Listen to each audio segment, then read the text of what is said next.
Construction crashes in November. Let's have a look. Hello everyone, Florian Heise here, and welcome to another episode of Heise Says. Still working through my morning stein of coffee when the latest data from AI Group from their Performance of Construction Index has been released, and it's not looking good for November. It'll be interesting to see people sharing their own experiences in the comments below how it was going. I spoke to a gentleman yesterday. They were all ready to hit the BD hard, saying it's going to be a quiet December, and then 2 jobs suddenly appeared. It's funny how that can sometimes happen, but it seems like a mixed basket. I mean, if we look at just here building approvals, we can see that they're trending down, which isn't really surprising for those of us involved in the construction game. So let's have a look at this information from AI Group, their Performance of Construction Index. Now I'll bring up the construction PCI, Performance of Construction Index that they have here. And how these work is there's a scale here on the left, which goes up to 100. And 50 here is neutral. If we're at 50, the sector isn't growing or it isn't declining. If you're below 50, it's generally declining or negative sentiment in that sector. So you can just see where we are at the moment. It's below 50, and they've got also the percent change from the previous month, so you can see where it's trending. Notice here the mining engineering boom here from 2011 on. It really made up for a lot of the rest of the industry. So let's jump through. Let's jump through and have a look. We don't need to look at education now. So, the Australian Industry Group, Housing Industry Association, Australian Performance of Construction Index, the Australian PCI, registered 40 points, seasonally adjusted in November. This was down by 3.9 points from the previous month, indicating that the construction industry on aggregate declined more sharply in November. Okay, so 40 is below 50, so that's not good. That's not good. Let's jump here. This is from Trading Economics, and we can see, we'll look at the max data that they have. And you can see that goes back to 2006. Look at that decline there in 2008. So everything below 50, this line here, guys, where I'm moving the mouse, everything below there ain't good. So how's it been for the last few years? I mean, we were lucky here because we were working in the mining sector, but other architects weren't working in that sector. It's getting a bit quiet. So it's all over the place.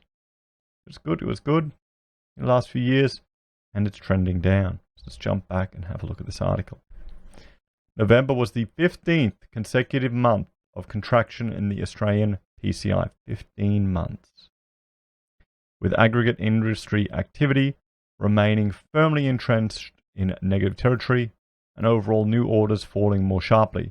This ongoing weakness in business conditions was associated with a steeper fall in employment and a continued reduction in deliveries from suppliers. The Australian PCI, on a trend basis, showed encouraging signs of a stabilization in house building activity in November. Really? Well, stabilization at a low level. This is consistent with a slower rate of construction in housing sector new orders over recent months.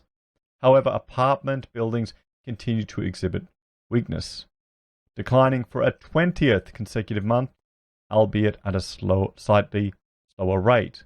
Commercial construction also remains subdued, while engineering construction again declined amid ongoing reports of slow activity on construction sites, lower investment spending by clients, and insufficient progress on planned developments. Reports from residential building respondents to the Australian PCI indicated that new home buyer demand was showing some improvement in response to interest rate cuts and an easing in bank lending restrictions. However, some house builders noted that uncertainty surrounding the economic outlook and associated risk aversion remained a brake on housing activity. This is where you need to ask if the RBA's drastic rate cuts, if their stimulus of the economy, or their attempt to try and stimulate the economy, has been counterintuitive or counterproductive. Because, well, everyone's worried. Everyone's worried. Just look at consumer sentiment, guys. It's heading down. We had a tick up at the election. but it's trending down at the moment. So, yes, I think that's a good point. Concerns were also expressed about the continued pullback by investors in the apartment market. And we looked at earlier today, I did a video on off-the-plan deceptions, just where people don't quite understand what they're involved with and just the issues with buying an apartment and then it not being what they bought. And what we'll do is I'll bring up the triangle of fail, as I'm calling it here on Google Earth. We can just see some of the apartments around Australia that are having these issues. And I will map them so you can all enjoy the data. I'll turn off the mines. We won't look at the mines. But you can see here, even in Darwin, there's some recorded. In Melbourne, in ACT, in Sydney, in Newcastle. Sydney, the triangle of failure I'm calling between Sugar, Mascot, and Zetlands. All here. We've got it in Brisbane. So, declining consumer confidence in the apartment sector, well, I think it's deserved, to be honest. So let's have a look at their numbers here. So the PCI is down 3.9, activity is down 0.3, new orders down 6.3 points. New orders. And that is going to put a dampener on business investment. You're not going to invest so much if new orders are down. Here's a big one. Employment down 8.4 points at 39. House building activity slightly up. Good. Apartment activity slightly up. Engineering activity down 2.6. Commercial activity down 0.5. So all of them are below the 50. There you go. Construction sectors. House building was the best performing sector. 49.7 point trends in November, with activity stabilizing following 15 months of contraction. Well, I can see why they're saying that as a good point. 15 months. However, weighing heavily on an overall industry conditions was a continued decline in apartment building activity, 37-point trend, with activity in the sector falling at a rate that was only marginally slower than the previous month. Across the major project areas, commercial construction, 43.7, again declined in November, with demand conditions remaining patchy across key industries and commercial property categories. Engineering construction, 33.3, also fell in the month and at its sharpest rate in over a decade. Whoa! Construction prices and wages.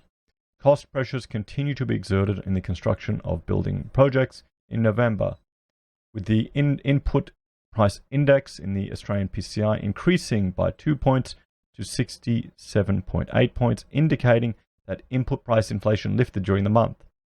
So here, this is an interesting one. What we'll do is we'll just bring up, I'm not clicking on the financial review ad. We will bring up the Observatory of Economic Complexity here, guys, and I will just jump over here so we can see that. And what we have here is you need to understand the imports into our economy. And we'll just jump back here. Let's have a look right now. Trading economics. Let's see what the Australian dollar is sitting at. And it's at 68 US cents. We'll jump here and let's have a look at where that's sitting over this year. There you go. So you can see what do we have. We'll do year to date or 1 year. So you can see the trend. It's generally declining. It's trending down at the moment. Dollar's falling. That means the cost of all of our imports are going to go up. That means, as measured in this PCI, cost of construction is going to go up, depending on how much of your projects are imported from overseas. And someone who has tried on our projects to specify Australian made, it can get bloody hard, to be honest. The selling prices sub-index in the Australian PCI fell by 0.9 points to 43.7 points in November.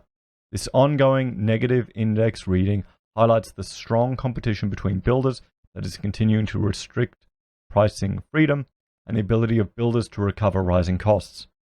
The wide gap between these price series in the Australian PCI also demonstrates that profit margins remain tight for many businesses in the construction industry. And profit in the building game can be embarrassingly small sometimes. Some of these builders go in on such tight margins. They'll go in on like 1% or even less, even negative margins sometimes. Then Then, after they've won the job, they'll put the pressure on all the subbies, going, oh, you've got to do it for this price. You've got to cut your price. Or then they'll shop it around. After they use, you put a fee in, or you do, in my case, we'd do a design for them, a concept design to help win the job. Do it for free. I've had that. I've had one builder come back and cut my fee 30%. Yeah. Really enjoyed that. Sometimes you don't have a choice as a small business. That's where all the people who just have no understanding of the challenges of running a business. And that's why I think we need more small business people in leadership positions, in parliament, so we can get some common sense in there. Because a teacher that's always worked in a unionized industry will have no idea of the challenges of a small business person, and they're making decisions that affect people that employ the majority of Australians. So construction activity. Across the construction industry, Australian PCI data for November revealed that the activity sub-index, 40.9, continued to fall sharply and at a rate that was broadly unchanged from October.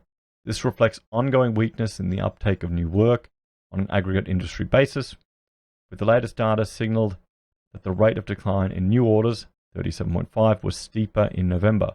Construction businesses responded to this subdued condition by continuing to reduce their supply deliveries, while employment fell at a markedly steeper rate this month. So construction highlights.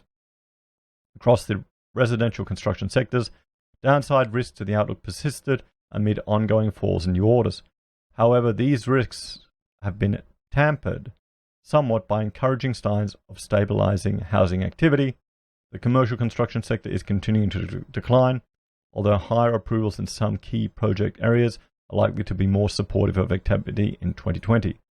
Engineering activity is also a negative influence on industry-wide performance, linked by businesses to a lack of new tender opportunities and a slow rollout of new infrastructure projects.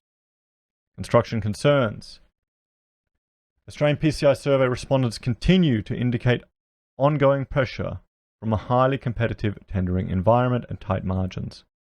Cost pressure in the delivery of construction projects remains a concern for many constructors due to elevated energy costs and relatively high prices for commodities and imported construction materials. Difficulties in filling skilled vacancies were also frequently cited. There were also reports that construction spending decisions had been negatively impacted by this slowing economy and uncertain economic outlook. We just have to remember this energy costs here. A lot of this is driven by the global warming hysteria. You've got ER or whatever, these rebellious children who are protesting and gluing themselves everywhere, who don't actually have enough lived experience to understand how things work in the world. And then you've got politicians responding that, and all this investment in energy production. And it is more expensive. I don't care what you're going to tell me, guys. You can ramble on in the comments going, oh no, Florian, power's cheaper. Let's have a look. Let's jump right here. Let's have a look at this very moment. Hang on, I will bring up the Australian energy market, and we can see, everything red is fully utilized, and look at orange. And the crosses are wind. Look at the wind that's only at 30%, 30%, 30%. Here we go, 60%, 60%. Okay, no wonder power is expensive in Victoria. No wonder, look at this, 0% in Adelaide. Look at all these ones. This is right now. 0% wind farm. Output 9%, 23%, 28%. And people wonder why energy costs go up. This is the thing, guys. You can lobby for this stuff. You can feel good about this stuff. The politicians will tell you that this is all good and nice for the environment. But when it comes down to reality, it's going to have a cost on our economy. It's going to cost jobs. That's reality. That's how grown-ups see the world. Okay? It's going to cost jobs. It's going to affect people's quality of life. Our quality of life is going backwards here in Australia. Guaranteed. And let's have a look here. Okay, we've got one of these ones. Solar. That's doing good. Good. That isn't. Let's look at our fossil fuels. You find most of them. There you go. 90%. 77%. 96%. So guys, this is a great website if you want to get an understanding of just what energy is being produced. We'll look here at Queensland. There you go. I mean, what do we have here? Ivanhoe Power Station output, 98%. Is that a hydro one? I hope it is. So, yeah, it is. Good.